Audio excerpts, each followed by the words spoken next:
An automaker overseas is losing about $5,600 on every single car they sell. That's wild. And they are doing it on purpose. Welcome to Auto News Talk. Thank you. It really shatters that clean mechanical image we usually have of the automotive industry, right? Yeah. We always think of horsepower, aerodynamics, physical engineering. Right, exactly. But that massive intentional financial bleed happening halfway across the world is acting as this invisible pressure cooker, and it is dictating exactly what you will pay the next time you step onto a local car lot. Oh, absolutely. The real engineering is entirely financial and digital.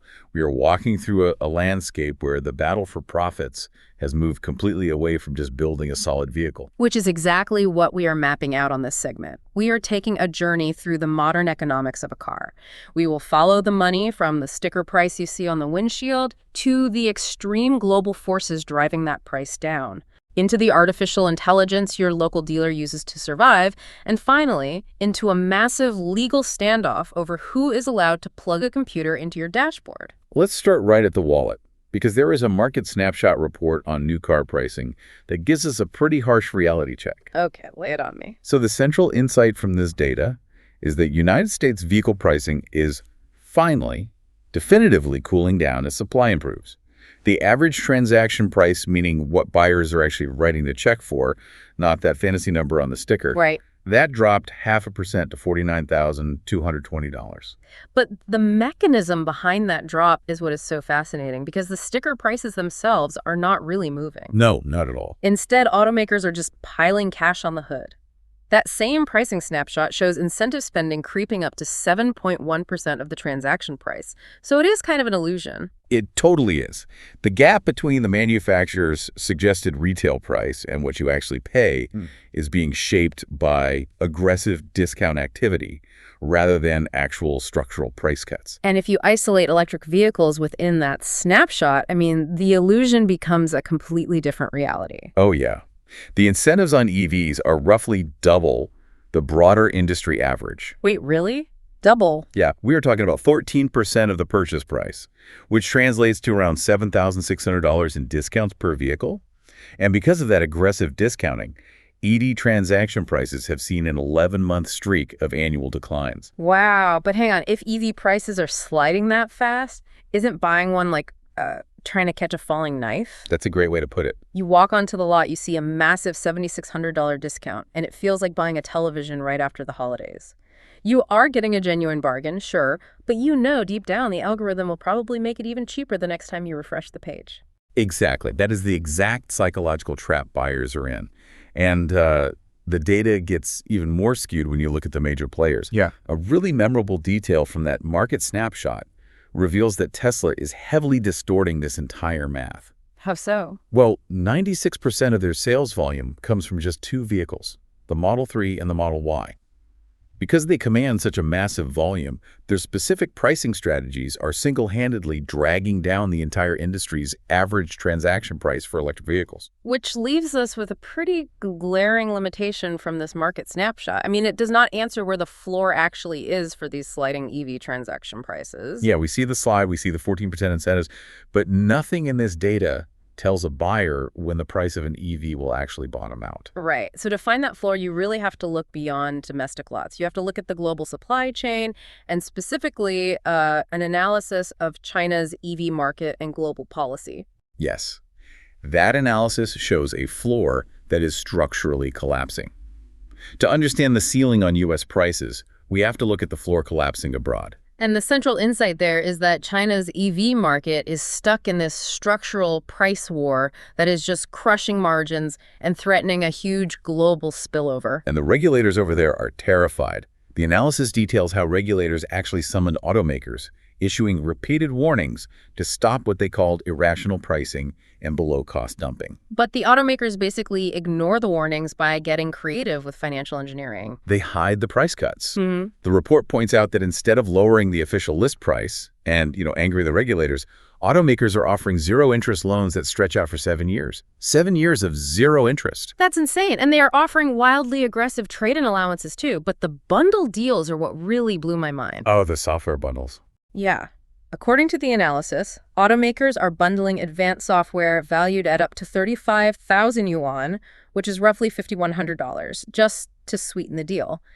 They give away the digital brain of the car for free, so they do not have to touch the physical list price. The financial toll of this is staggering. The analysis highlights that the manufacturer Xiaomi is estimated to be losing roughly $5,600 on every single vehicle they roll off the line. I don't get how any business survives bleeding $5,000 a car. If you have double the factories you need, aren't these regulatory warnings just putting a Band-Aid on a broken leg? They absolutely are. And it all comes down to a massive structural imbalance detailed in the research. They have a production capacity of 55.5 million vehicles, but domestic demand is only sitting around 23 million. So they have the capacity to build over 30 million cars that nobody in the country wants to buy. Exactly. Which explains why this is a structural crisis, not a cyclical one. You would think a rational business would just idle the plant or lay off workers until demand catches up, right? Right, just hit pause. But local political pressures completely discourage plant idling or layoffs. The local governments cannot afford the economic hit. So the assembly lines keep running, the cars keep piling up, and margin recovery becomes nearly impossible right now. And exports were acting as a release valve for a while. Yeah, but now those cheap vehicles are running headfirst into incredibly strict international tariffs. There is a major limitation to this policy analysis, though. It points out an enforcement gap. It notes the regulatory warnings against irrational pricing, but it does not detail what actual fines or penalties the government will use to stop this behavior.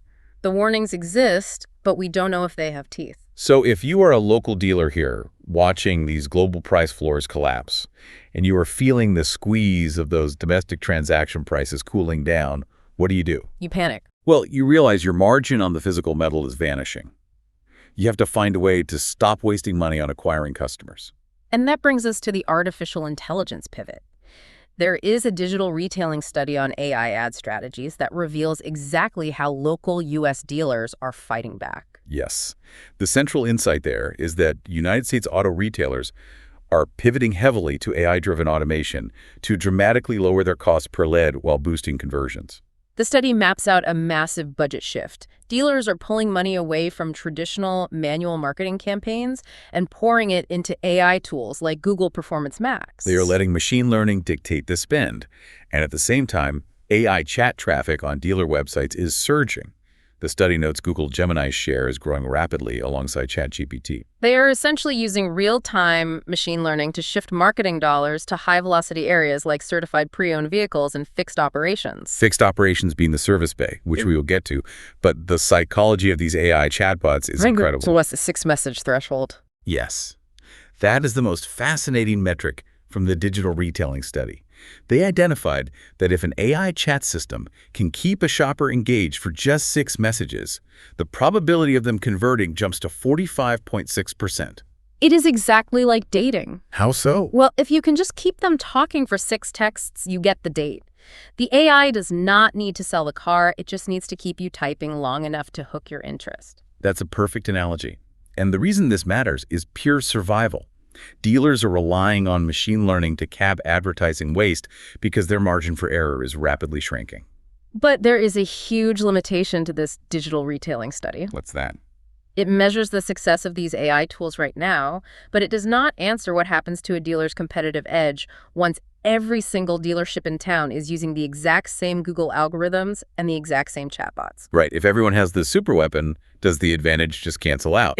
And that vanishing advantage is exactly why dealers are looking past the showroom and into the garage. We just mentioned dealers shifting ad budgets to fixed operations. That is not a coincidence. With front-end margins on the vehicles so tight, the real money is hiding in the service bay.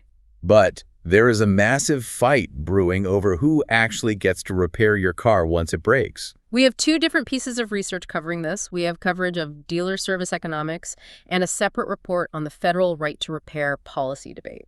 And the central insight bridging both is that the right to repair debate has reached the highest levels of government. It is pitting automakers' safety concerns directly against independent shops' survival. To understand the stakes, you just have to look at the federal policy report. It points out that U.S. vehicles are older than ever, sitting at an average age of about 13 years. Which creates a gigantic post-warranty repair market. and dealerships are losing their grip on it. According to that same federal policy report, dealer service revenue has actually dropped about 12% since 2018. So the stakes are incredibly high for dealerships to capture this work. But to capture it, they need to control the technology. Yeah. This is where the coverage of dealer service economics comes into play. Ford CEO Jim Farley drew a line in the sand, stating that modern vehicles require specialty tools and software access. He really did not hold back. No, he didn't. A really memorable detail from that service economics coverage is Farley explicitly warning that allowing non-professionals to perform complex repairs could, quote, put people's lives at risk. The independent mechanics argue that is just a smokescreen to maintain a monopoly. The federal policy report details how the industry currently relies on a toothless voluntary memorandum of understanding from 2014. And that agreement entirely excludes modern telematics. Yes, telematics is the real battleground. It is the wireless data pipeline. Your car is basically a rolling smartphone now. The car beams the diagnostic code directly to the manufacturer before you even see a check engine light. And the local independent mechanic down the street does not have access to that wireless data feed. The fight has escalated so much that it reached the White House. Yeah, the policy report notes that President Trump actually called the automakers' attempts to limit DIY repairs, quote, strange. It is a rare moment where a technical software dispute becomes a national political talking point. I have to ask the obvious question here, just looking at it neutrally. Are automakers locking down this software because of genuine cybersecurity risks? Or are they locking it down because their service revenue dropped 12%? Well, that is the defining tension in the entire industry. And both of our sources here have clear limitations. The coverage of service economics notes that while Farley supports repairs at a reasonable cost, that phrase is left completely undefined. Right, nobody knows what a reasonable cost actually means. Exactly. And the federal policy report points out that despite the White House's attention, there is no specific policy path or timeline in place. It is just a massive, unresolved standoff. So if we step back and synthesize everything we have tracked across this journey, 3 major themes clearly emerge from the sources. The first one is relentless profit compression. We saw this highlighted by the U.S. pricing snapshot showing that heavy reliance on incentives and the analysis of the Chinese EV market detailing those staggering financial losses. The second theme is the pivot to AI for efficiency.